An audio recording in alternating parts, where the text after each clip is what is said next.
وهذا كتاب أنزلناه مبارك فاتبعوه واتقوا لعلكم ترحمون.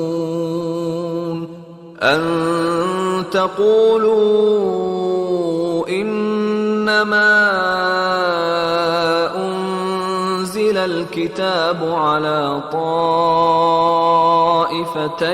من قبلنا وإن كنا عن دراستهم لغافلين.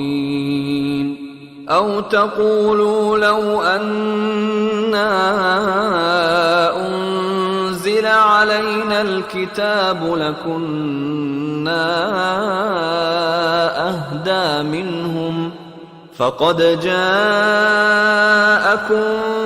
بينة من ربكم وهدى ورحمة فمن أظلم ممن كذب بآيات الله وصدف عنها. سنجزي الذين يصدفون عن آياتنا سوء العذاب بما كانوا يصدفون.